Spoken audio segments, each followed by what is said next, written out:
Hey, it's Spoonie, and as many of you know, I have made several videos at this point on the subject of Kitten Space Agency, and typically I like to keep my commentary at least tangentially related to what's happening in that video or that month's updates. But I can stay silent no longer. I want to share with you some of my ideas for Kitten Space Agency. Some of them are good, one of them is terrible, but I'm going to share it anyway. I'll let you decide which is which. Let me know in the comments below what ideas you think were decent and which one was the terrible one.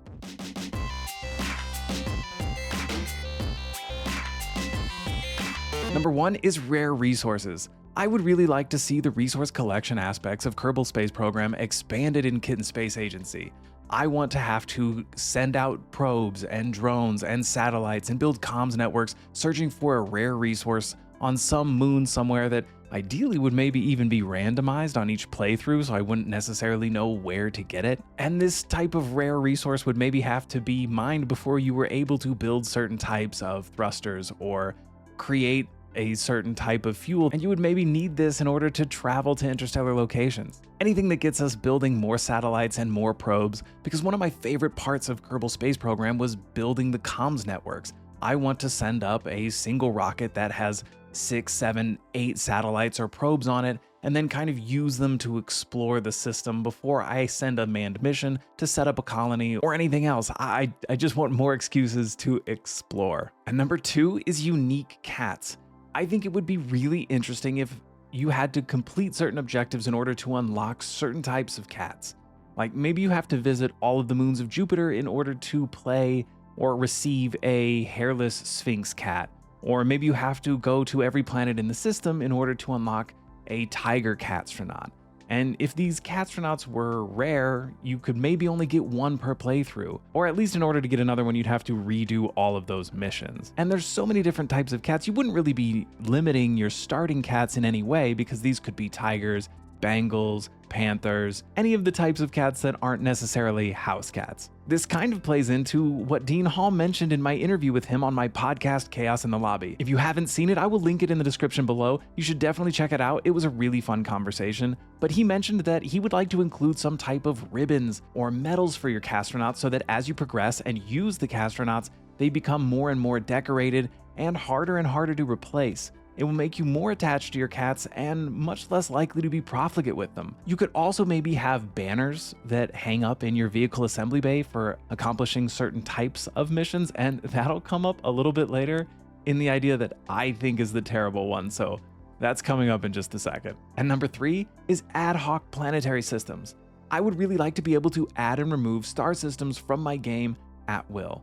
This way, through mods or official releases, I can grow or shrink my systems as I see fit. Eventually, I'd like to be able to have 5, 10, 15 systems within a single save so that I can continue to build on my playthrough and create more and more replayability. And don't get me wrong, I like a full conversion mod as much as anybody else. I just don't want to have to restart my game every time I want to change the planetary system. And number 4 is a telescope program. I would really like to have to build telescopes on the ground, in orbit, or maybe even at the outskirts of our planetary system in order to find interstellar locations to visit. I just think it would be a really fun addition to have to send up so many launches and construct a vehicle assembly bay in orbit, and then use that orbital assembly bay in order to construct telescopes to expand our space program. I was actually speaking to Shadowzone a little bit about this recently, and he said that he thought it would even be fun if the starting planets in our system weren't immediately discovered. So you'd have to have a telescope program on the ground in order to even find places to visit within the starting system.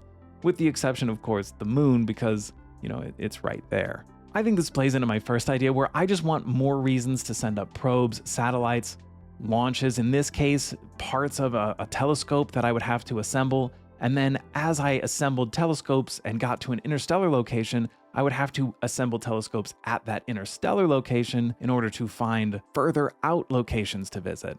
And another thing that Dean Hall mentioned in my interview with him was that he wanted to expand the visibility of the myriad of people who are involved in space travel that are behind the scenes. And I think this plays into that, as you would need a specialized group of people on the ground running the telescope program. And idea number 5 is events. I think it would be really fun if there was occasionally events like near-Earth objects or asteroids just outside the solar system, where if we visit them and complete certain objectives, we earn ribbons, medals, or maybe banners in our vehicle assembly bay to show off, and this would just be something we could collect. Of course, this would require some degree of online participation, so you'd have to connect to the internet occasionally, or maybe they could just be part of certain patch updates. This could also create a lot of replayability, as you could create more and more missions to go to Mars and land in a specific crater or in a specific canyon. There's a lot you could do with it, and you could even tie it into special science rewards, again highlighting the people on the ground. And number 6 is the idea that I think is probably the terrible one,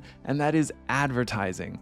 I know, hear me out. I feel bad even suggesting this. I said I was going to share my ideas even if they were bad, so there was a game some years ago that did try to advertise in the game. It was a racing game. I can't remember the name of it, so if you can, please let me know what it was in the comments below.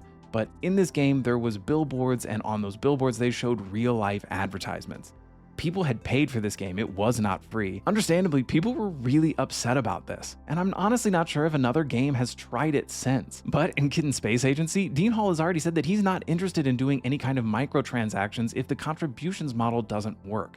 He would very likely move on to a more traditional method of selling the game. But how would all of you feel if there was advertisements in the game that allowed for optional missions to complete different objectives based on different advertisements? For example, Purina Cat Food maybe wants you to go and plant a Purina flag in a specific crater on a specific moon in order to advertise to any animals that might be living up there that they have cat chow or pet chow, whatever food they're trying to advertise or treats they're trying to advertise. And it isn't just pet products. You could do it with a myriad of different products, but I do think these would need to be optional. They would need to be kind of tucked away so that you only played them if you chose to, and this would unlock certain decals, certain ribbons, medals. It would be another way for you to get a banner in your vehicle assembly bay. I said that was going to come back around, but you could complete different missions with corporate sponsors in order to get even more rewards. I know, this is going to be the least popular idea I've probably ever had, but let me know what you think. Would you be okay if the game remained free, and in order for it to be free, it had different missions that were optional that were based on real products? Again, remember, these aren't actual suggestions for the game. I would personally be kind of upset if I saw advertisements in the game. These are more just what ifs and random thoughts that I had that I decided to share with all of you and see what you guys think of them. If you'd like to follow the development of Kitten Space Agency together, be sure to subscribe to my channel and also check out my podcast, Chaos in the Lobby, where we discuss the more human interest parts of game development. I've already talked to people like Dean Hall, Nate Simpson from Intercept Games and Kerbal Space Program 2,